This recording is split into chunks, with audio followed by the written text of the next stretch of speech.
So continuing our study of probability, our very basic definition, kind of what we're going to build this whole chapter on, the probability of an event. So the probability of event A, whatever A is going to be the number of elements in A over the number of elements in S, where S is the total. And so what this turns into is the event over the sample space. So for example, what is the probability of getting a head when tossing a coin? So the sample space is either I can get heads or tails, and the event A is going to be the probability of getting a heads. That's what I want. That's what I'm looking for.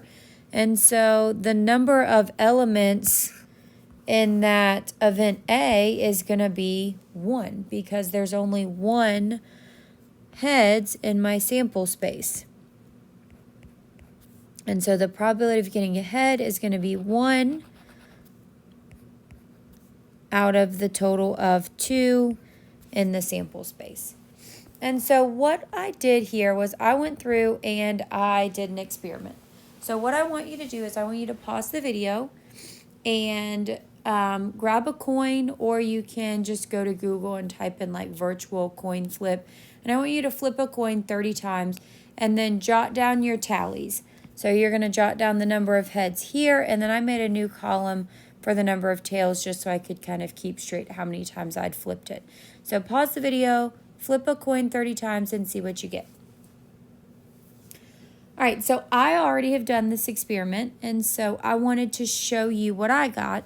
We would expect, based on what's supposed to happen, is that 1 out of every 2 flips would be a head or a tail.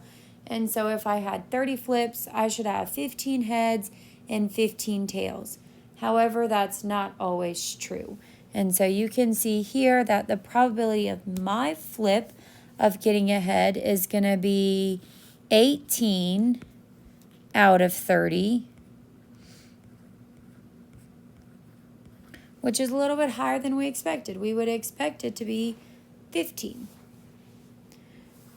So with that, what this says is that as you flip a coin more times, it's going to get closer and closer and closer to what you think it should happen.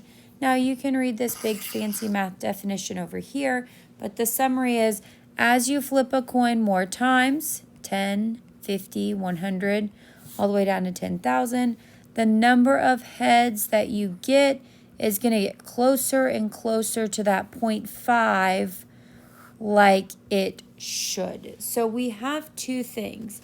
We have something called the experimental probability and the theoretical probability.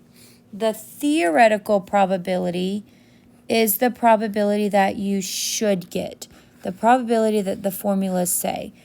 The chance of flipping a head is 1 out of 2. That is the theoretical probability. The experimental probability is what you actually got when you ran the experiment. The more times you run the experiment, the closer those 2 numbers should be to each other. That's what Bernoulli's theorem says. So, how do we use probability to define if something is fair? So if something is fair, specifically in a coin or in rolling a die or in spinning a spinner, it's fair if all the samples are equal. So for instance, if I go out and I buy a lottery ticket and it turns out the game that I'm trying to play is the odds are stacked against me, quote unquote, that would be something that is not fair.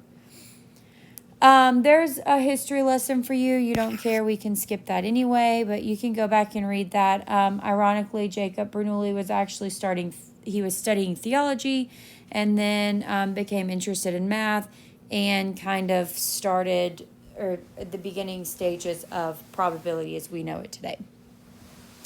So let's look at an example. Event A is getting a 1, 2, 3, 4, 5, or 6 on a 6-sided die. Event B is getting a 7 on a 6-sided die.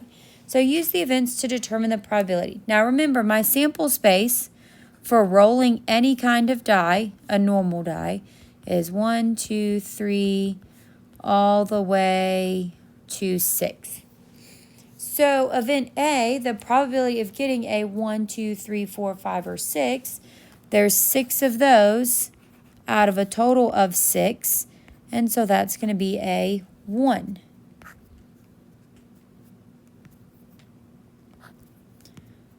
The probability of rolling a 7 on a standard 6-sided die, well, I don't have a 7 on my die, is going to be a 0 out of 6 or 0. So we have two new definitions, an impossible event and a certain event. An impossible event is going to be just like it sounds. It's going to give you a probability of 0.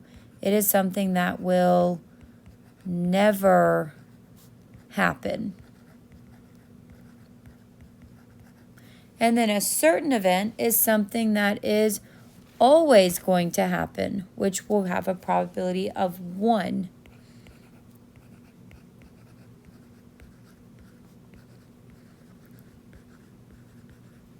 I'm given a standard deck of cards. I give it to you and I say, what is the probability that you will draw a ace? Sorry, what is the probability that you will draw a spade, a club, out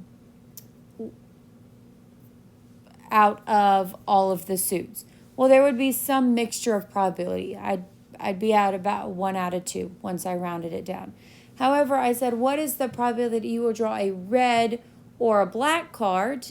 Well, that's always going to happen. No matter what card you get, it's going to be red or black. Versus if I were to say, what's the probability of drawing a purple card?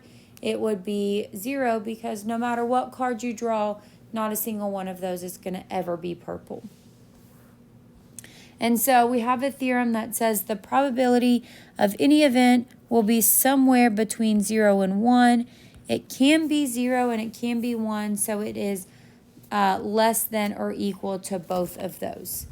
Now that is the decimal version, or we could also say the same thing, that this is true of 0% all the way up to 100%. So any probability is going to fall in between that range. That's really just what that theorem says.